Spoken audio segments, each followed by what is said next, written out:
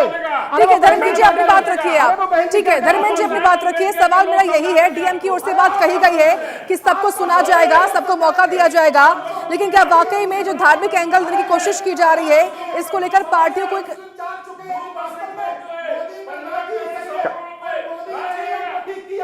और मोदी ने हमको खाने को दिया है, मोदी ने हमको घर दिए हैं, मोदी ने हमको पानी दिया है, मोदी ने हमको मकान दिए। अग्निहोत्री जी जरा सुन ले। दक्षिणा लेकर के किसी सरकार ने नहीं दिया। आपका तो काम हाँ, वही है, दक्षिणा बिल्कुल। अरे आप ऐसे ही करते रहो। साक्षी जी, इनको शांत कराइए, कम से कम इनके नाम के आगे आचार्य और हिंदू धर्मगुरु दोनों लगा हुआ है, तो कम से कम सनातन परंपरा में है कि जिसके हाथ में माला हो और वस्त्र सनातनी हो। आप कर रहे हो देश को, ठीक है, ठीक है। अरे देश को बदनाम आप कर रहे हो, और आपने भारत की धरती को बदनाम किया। ये भारत की धरती तुम्हें कभी माफ नहीं करेगी, भारत की धरती कभी माफ नहीं करेगी। ये क्या भाषा बोल रहे? और भी गेस्ट हैं हमारे आपके अलावा, उन्हें बोलने जी, जी, दीजिए, सुनाइए। बोलने दीजिए उन्हें भी। धर्मेंद्र जी बोलिए। जी जी साक्षी जी, मैं कह रहा था कि जो हमारे सनातन में परंपरा है, कम से कम जो इस वस्त्र में, इस वेशभूषा में हो, वो लोभ मोह मद लालच त्याग करके और उसके विचारों में जो तमाम तरह की उग्रता है उसको त्याग करके बड़े गंभीर सौम्य तरीके से अपनी बात रख सकता है। लेकिन ये जो डिबेट में जिस तरह से क्रोध और मद लोभ, उस तरह से धर्मगुरु लिखना जो है कहीं प्रासंगिक नहीं है। मेरा निवेदन है, मैं उसको आप अपने व्यक्ति से भी तो कहिए, चलिए ठीक है, उस बात को वो भी तो चिल्ला रहे हैं, आपको एक ही दिखता है, आंखों पर काला चश्मा लगा ठीक लिया है क्या? संजीव जी, ठीक है धर्मेंद्र जी, देखिए सवाल मेरा आपसे ये था, आप हो ही जिलाधिकारी नहीं की ओर सकते से धर्मगुरु, आप मैं सही समझ बात गया, बोलिए ना, मैं समझ आप गया। सही बात जो बोलेंगे, नहीं, आप धर्मगुरु हो ही नहीं सकते हो, आप प्रतिनिधिवाद पार्टी के, मैं समझ गया। अब सुनना सीखिए, सुन लीजिए, हमी को क्यों कह रहे हो? सुन लीजिए, यही तो आपका सुन लीजिए, ये अंधापन दूर नहीं, नहीं, प्रकाश सुन में आइए, लीजिए, मोदी रूपी प्रकाश में आइए, सुनिए योगी तो, रूपी हम एक राजनीतिक पार्टी को प्रतिनिधित्व करते हैं, हम धर्मगुरु का तमगा लगा के यहाँ नहीं बैठे हैं। हम अपने विचारों को राजनीतिक पार्टी की विचारधारा की तरफ प्रस्तुत करेंगे। देखिए, मैं मुख्य मुद्दे पर आ रहा था, जो साक्षी जी आपने चर्चा। अरे भाई सुन लीजिए, महाराज जी कैसी बात करते हैं आप, लिख क्या है किसी पार्टी प्रवक्ता, मैं आपका सब जवाब दूंगा। सुनिए साक्षी जी, ऐसा है, हमारे साथी मोहसिन जी कह रहे थे योगी जी के उसमें आवास बन रहा है। ये शायद भूल गए कि समाजवादी पार्टी सरकार में लोहिया ग्राम योजना, लोहिया आवास योजना, उस समय 2.5 लाख रुपए का आवास बना रहे थे गरीबों को, और उसमें इलेक्ट्रिसिटी का भी इंतजाम कर रहे थे, शौचालय भी इंतजाम अलग कर रहे थे, सोलर लाइट दे रहे थे।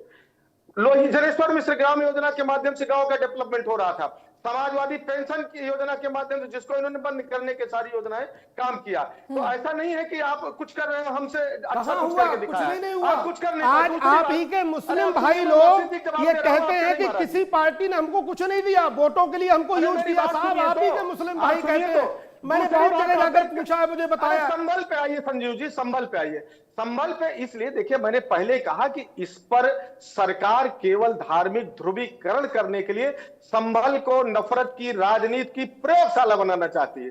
उसके संभल के लोगों के जीवन स्तर से, संभल के डेवलपमेंट से कोई लेना देना नहीं है। यह सर्वविदित है और वही प्रशासन उसके इशारे पर काम कर रहा है। देखिए दूसरी बात, पूरे प्रदेश के अंदर क्या स्थिति है आप देखिए। आज मैं सुबह अखबार में खोलता हूं तो लखनऊ के अंदर पता चला कि एक रो हाउसेज 20-25 बुलडोजर से गिरा दिए गए, अभी नए बने तैयार हो रहे थे।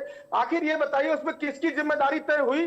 कौन से एलडीए के ऑफिसर जिनके संरक्षण में बन के तैयार हुआ पिछले साल 6 महीने के अंदर, उनको क्यों नहीं जेल भेजा गया है? उन पर क्यों नहीं कार्रवाई हो रही बुलडोजर चलाने पर? कैसे बन के खड़ा हो गया अवैध? तो सच ये है कि आप चिन्हित करते हैं, आप पहले बनवाते हैं अवैध पैसा लेकर के, भ्रष्टाचार करके, और उसके बाद एक तरीके से इसको एक मैसेज देते हैं कि मैंने गिरा दिया। दूसरी बात मैं कह रहा हूं, पूरे प्रदेश के अंदर अपराध जिस तरह से चरम पर है, महिला संबंधी अपराध हो, पूरे देश में उत्तर प्रदेश टॉप पर है। दलित उत्पीड़न के मामले हो, पूरे देश में उत्तर प्रदेश टॉप पर है। और उसके बाद जहां आर्थिकी की बात आती है, आर्थिक सांख्यिकी में पूरे देश की जो प्रति व्यक्ति है उससे 1/3 है। किस उत्तर प्रदेश को आप कहां ले जाना चाहते हैं? लेकिन उत्तर धर्मेंद्र प्रदेश जी, को नफरत की आग में झोंकना चाहते हैं। जो आपको सवाल था मेरा, लगातार- जी जो सवाल था मेरा आपसे कि जिलाधिकारी की ओर से साफ तौर पर यह कहा गया है कि जो भी कब्जेदार है उनको पूरा मौका दिया जाएगा, उनकी बात को सुना जाएगा, उनका पक्ष भी सुना जाएगा। तो क्या आपको नहीं लगता कि इस पूरे मामले में जिस तरीके से धार्मिक एंगल देने की कोशिश की जा रही है, एक बैलेंस अप्रोच अपनानी चाहिए खासतौर से पार्टियों को? नहीं साक्षी जी, क्या अवैध कब्जे की कार्रवाई हटाने की केवल संभल में हो रही है? बाकी पूरे प्रदेश सब कब्जे हट चुके हैं, पूरा प्रदेश साफ हो चुका है, पूरा अमन चैन है। अरे ये देखिए, सरकार केवल चिन्हित तरीके से वहां वीडियो कैमरे के साथ पूरा प्रशासन वहां लेखपालों की संख्या बता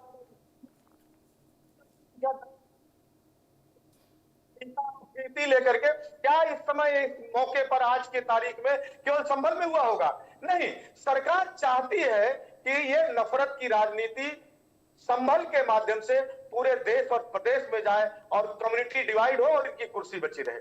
दूसरे, आप देखिए उत्तर प्रदेश के अंदर विधायकों की बैठक होती है, कितनी भयंकर नाराजगी, उससे विमर्श घूम गया, उनके सवालों का जवाब देने के लिए कोई नहीं आ रहा। प्रदेश अध्यक्ष उनको धमकी दिला दी गई। एक प्रबुद्ध वर्ग जिनकी बौद्धिक और आध्यात्मिक संपदा है, जो रीढ़ है हिंदुस्तान की, उनको धमकी दे रहे हैं प्रदेश अध्यक्ष जी ने जो बंद करके आए हैं, पता नहीं दिल्ली के इशारे पर कि यूपी के इशारे पर, उस पर विमर्श नहीं हो रहा। नौजवान परेशान है, इलाहाबाद में प्रदर्शन लोक सेवा आयोग के सामने कर रहे थे, उनको डंडे से पीट करके हटाया गया, उस पर कोई जवाब नहीं है। उनकी नौकरियों पे आरक्षण में देखें किस तरह से भर्तियां निकाल रहे हैं, उसमें दलितों पिछड़ों का कोटा खा लिया जा रहा है, कम किया जा रहा है, उस पर कोई जवाब नहीं है। आशा बहुओं से लेकर के स्वास्थ्य कर्मचारी पूरे प्रदेश में परेशान है, धरना प्रदर्शन कर रहे हैं, उस पर कोई जवाब नहीं है। किसान हाहाकार, अभी खाद के लिए लाठी खाया है और उनकी फसल इस समय उनको खाद पानी की जरूरत है, बिजली की जरूरत है, उस पर कोई विचार विमर्श नहीं हो रहा है। उनकी आय दोगुनी करने का वादा किया तो उस पर कोई विचार नहीं हो रहा है। स्वास्थ्य और शिक्षा बदहाल है। नई शिक्षा नीति का भारतीय जनता पार्टी के साथी अगर आप पास होंगे तो पूछिएगा क्या इम्पैक्ट हुआ अब तक। नई शिक्षा नीति, नई शिक्षा हमने इतने साल बाद प्रवर्तित किया, उसका नौजवानों को क्या फायदा मिल रहा है, आगे क्या होगा, उस पर कोई बोलने वाला नहीं। स्वास्थ्य शिक्षा आपको रोज, आपको भी चैनल में चला रही है, अखबारों में देख लीजिए, रोज कहीं प्रसव जमीन पर हो रहा है, कहीं एम्बुलेंस वाला रास्ते में उतार के चला जा रहा है, कहीं बैलगाड़ी से ले जा रहे हैं, कहीं लाश साइकिल पे जा रही है। ये उत्तर प्रदेश है, ये उत्तर प्रदेश है। बहस इस पर होनी चाहिए, बुनियादी सवाल पर। अरे भैया, उत्तर प्रदेश बहुत कुछ हो गया है। अब आपने केवल कमर कस ली है, केवल उत्तर प्रदेश की खामियां बुराइयां निकालने की। अरे भैया, मैं तो ठीक है आचार्य जी, देखिए वो ये साफ तौर पर कह रहे हैं कि केवल संभल में कार्रवाई हो रही है, कहीं और नहीं हो रही है, यानी कि चुन चुन कर सरकार जो है वहां पर कार्रवाई कर रही है। वो ये भी कह रहे हैं कि डिरेल करा जा रहा है, रोजगार की बात क्यों नहीं हो रही है, शिक्षा की बात क्यों नहीं हो रही है? जवाब दीजिए आप संजीव जी। देखिए, हम तो उत्तर प्रदेश के कौन सा मुजफ्फरनगर में गए, वहां टोटल मुस्लिम भाई बहन मिले मुझे। एक बार मैंने उनसे हाथ जोड़कर कहा, बहन जी, ये मेरे भाई लोग, क्या आपको ठीक लग रहा है जो योगी जी आए? बोले साहब इंशाअल्लाह बहुत अच्छा लग रहा है। और आज हमारी जो भैंस पशु जो बंधे रहते थे, बड़े डर डर के हम लोग रहते थे, रात्रि में खोल ले जाते थे, अखिलेश यादव जी की सरकार थी। आज हमको बिल्कुल डर नहीं। मेरी बहन बेटी रात को 10 बजे तक खेत से आती है, जा रही है, कोई डर नहीं है। इतना बड़ा हुआ है। हमको एक मिनट, हमको मकान मिले हैं, हमको देखो लाइन से देखो आप आचार्य जी, मकान मिले हैं हमको, सब मिले हैं। आज 70 साल मुसलमानों को, 70 साल मुसलमानों को कांग्रेस ने यूज किया, कुछ नहीं दिया। जीएसटी नहीं ले रहे, सपा ने यूज किया, कहीं कुछ नहीं दिया। समझे, ये सारा यूज करके इतनी सुविधा देकर के, और आप इतनी सुविधा देने पर भी आप बुराई कर रहे हैं, क्योंकि आपका एक ही धर्म है, केवल हमको बुराई कर रही सरकार की। और इस सरकार की प्रशंसा पूरे वर्ल्ड में हो रही है, आप जानते हो। लेकिन क्यों? अरे धर्मेंद्र सिंह जी, कुछ तो सही बोलो। ठाकुर हो, ठाकुर लोग बड़े ऊंचे लोग होते हैं, ठाकुर पे समझ कर बोलो। यही मिटाना है देश से,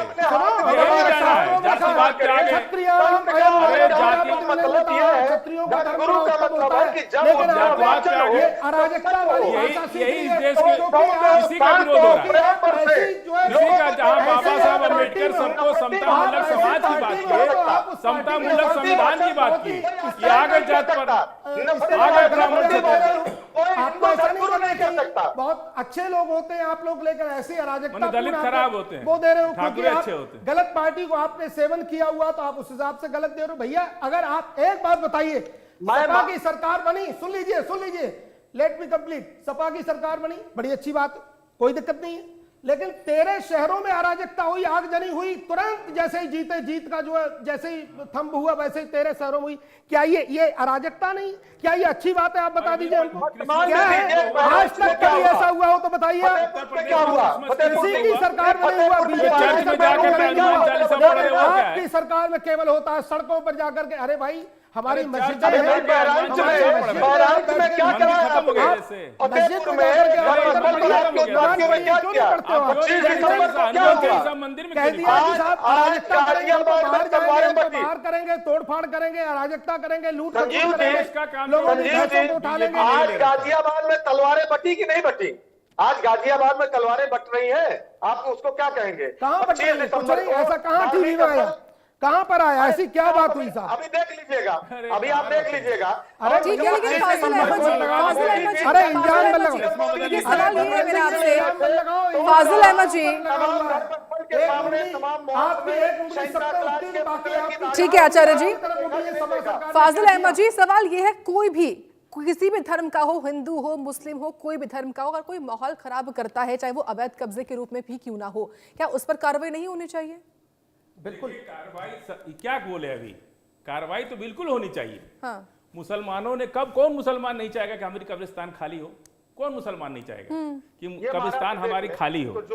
अगर कोई कब्रिस्तान पर अवैध कब्जा किया तो सबसे पहले तो हम चाहेंगे ना कि अवैध कब्जा हटे, लेकिन उसको आप पॉलिटिकलाइज तरीके से गलत क्यों बताते हैं? डीएम की बात आप सुने नहीं, डीएम ने क्या कहा? तो आप सही बोल कोई मुसलमान आप कितनी हमारी मस्जिद में कब्रिस्तान, ये बात कहिए ना, कब्रिस्तान अवैध जो आप गलत समझ रहे हैं। नहीं, अवैध जो कब्रिस्तान या अवैध जो भी कोई जगह है, सर, क्या अवैध कुछ नहीं होता। अरे सर, अवैध जगह में आप बनाओगे तो टूटेगा। जहां अरे भ्रष्टाचार अवैध जगह में अगर हम बनाएंगे तो टूटेगा। अवैध होता है, हमारा भी टूटना चाहिए अवैध जगह में हो तो। नेशनल चैनल के माध्यम से आपको कह देता हूँ, यदि गलत हमने बनाया तो हमारा भी टूटना चाहिए। ये नेशनल माध्यम से कह रहा हूँ, और आप लोग नहीं टूटेगा साहब, क्यों नहीं टूटेगा? गलत बनाओगे, गलत जगह टूटेगी, गलत होगा तो गलत होगा, गलत के लिए गलत कहा जाए। अब आप कहोगे नहीं, आप कहिए गलत मस्जिद कब्रिस्तान पे अगर अवैध कब्जा है तो सबसे पहले तो हम मुसलमान होने की हैसियत से चाहेंगे कि अवैध कब्जा हटे।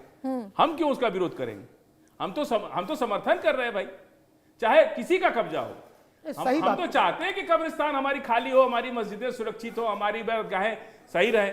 लेकिन इसी उत्तर प्रदेश के अंदर 25 दिसंबर को क्रिसमस के दिन जा करके क्रिश्चियन चर्चों में देखिए आपने बात बोला कि होना चाहिए, फाजिल जी आप कह रहे हैं कि होना चाहिए।